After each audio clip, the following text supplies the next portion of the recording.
What's up, YouTube friends? Now today's a beautiful 56-degree day here in Nebraska, so I decided it's time to transplant my tomato plants from the seed cells into plastic cups. But before I do that, I have a little story for you. Recently, we got my puppy spayed, microchipped, and updated her shots. She was one hurting little puppy. They also gave her this pain pill that really made her stomach sick. Now, part of the reason why we got her spayed was not only to keep her milkshake from bringing all the boys to the yard, but also she was going to get free roam of the house instead of being in her kennel at night. Now, my puppy Jessie has never ever touched my tomato plants or any of my seedlings ever. She would sniff them once in a while, but that was it. But one night, a couple days ago, I put her out here on her big girl bed. I came up the next morning and noticed she ate my tomato plants. She ate all of my San Marzanos, 2 of the Cherokee Purples, and 3 of my Black Crems. Now, I have stopped giving her that pill. It was just for pain, and she really wasn't acting like she was in a whole lot of pain. She was just tired all the time. And I noticed when I would give her that pain pill, she would not eat all day. Now, not only did she eat some of my tomato plants, but she also ate my cabbage plants, my broccoli plants, and my cauliflower plants. Her tummy must have been really upset that night. Now, I did contact my vet in the morning because tomatoes are part of the nightshade family and can be poisonous, and they said that she should be fine, just to keep a close eye on her. Now, on some of these, she just ate most of the leaves off, but after I examined them, I see that the growing tips are just fine, so these will make it. On this one, however, it looked like she did eat the growing stem. But there is a little shoot shooting out, so if anything, this plant will be shorter and bushier. I'm fine with that. So today, I'm not only going to transplant my tomato plants, but also a few of my pepper plants. They're big enough to go into cups. So the things that you're going to need are your chewed up dog plants. I like using plastic cups. A metal shish kebab skewer, and some potting mix.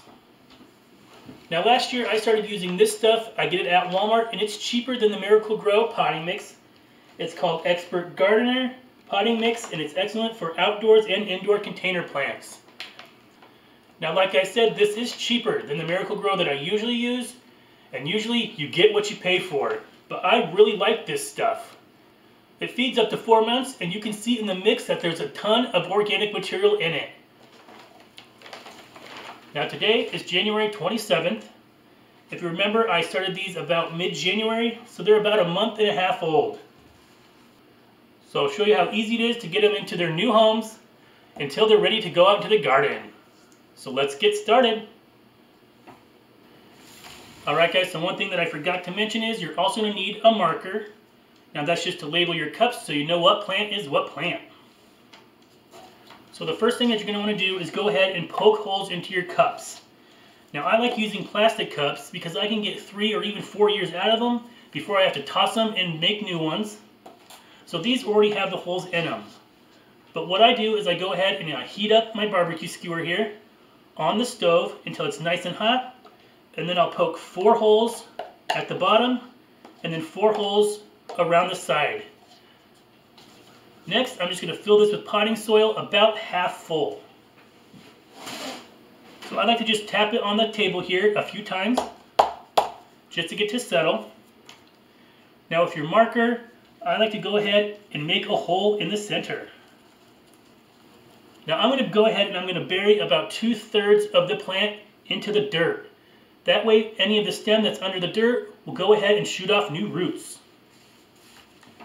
So I think I'll take this little guy right here first.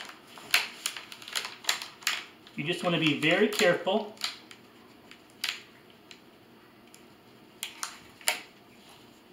And I'm going to plop them in my hole.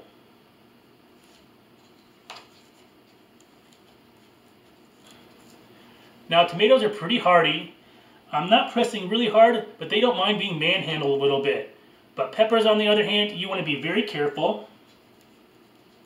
So that looks good to me.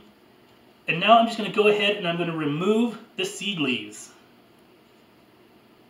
The seed leaves are the first leaves to come out of your seed when they start growing. And eventually they just fall off anyway. So now I'm just going to fill it the rest of the way up with potting mix.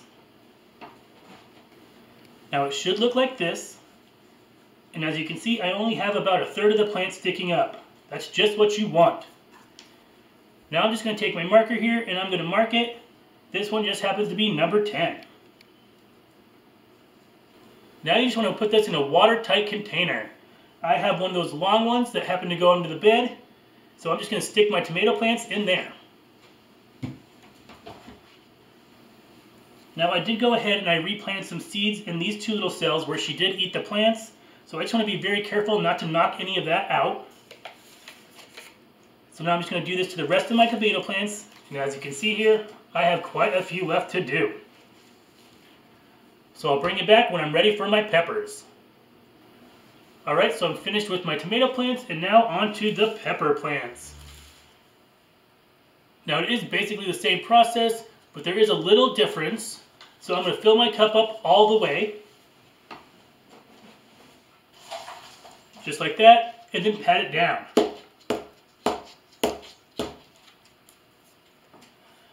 Next I'm going to take my marker and make a little hole.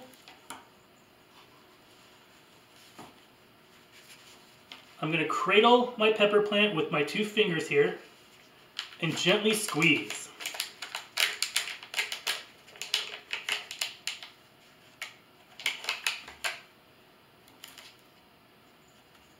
And then I'm just going to stick it in the hole and very carefully press it down.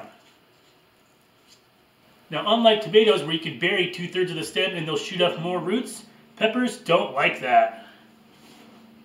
However, you can bury a little bit of the stem, so I'm just going to add a little bit more dirt here. And that's it. I already went ahead and labeled my cup, and I'm just going to stick it into my tote over here. So now I'm just going to finish up the rest of my peppers here, and I'll take you over to the patio window when I'm all finished. Alright guys, so here's what it looks like over at my patio door. And Mother hates this time of year. Now I always have to remind her that it's only going to be cluttered with plants for a few more months, and then out in the garden they go. And she never complains when I'm bringing in tomatoes and peppers. Now I do have a few more pepper plants over here that I'm just going to wait until they get a little bit bigger. I like to transplant my pepper plants when there's 2 sets of true leaves on them. And all the stuff I had to replant that puppy ate is also in this little seed cell. Now the seed cell, I go ahead and I water that every other day. But now that I have these ones in cups, I'm going to water once a week. And also at this stage, I like to start using fertilizer. I always start with a half-strength water-soluble fertilizer. I always like to use Miracle Grow, but you could use whatever you want. I'll use half strength for a few weeks, and then I'll switch it up to full strength. Now after today, my tomatoes and pepper plants might droop a little bit, but remember, they were just manhandled. They'll perk back up in a couple days. Now I have a huge mess on the floor I need to clean up, so I'm going to have to let you go.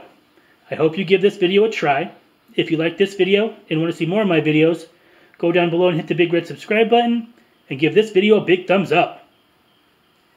If you'd like to be notified as to when I post one of my videos, go down below and hit the bell button right next to the subscribe button. If you have a question about this video or any of my other videos, or would just like to leave a suggestion for a future upcoming video, leave me a comment. Head on over to Facebook and hit the friend button for Scrappy's Patch if you'd like to share your craft ideas and projects. Feel free to share this video across your social medias. And as always, thanks for watching. And I'll see you next time.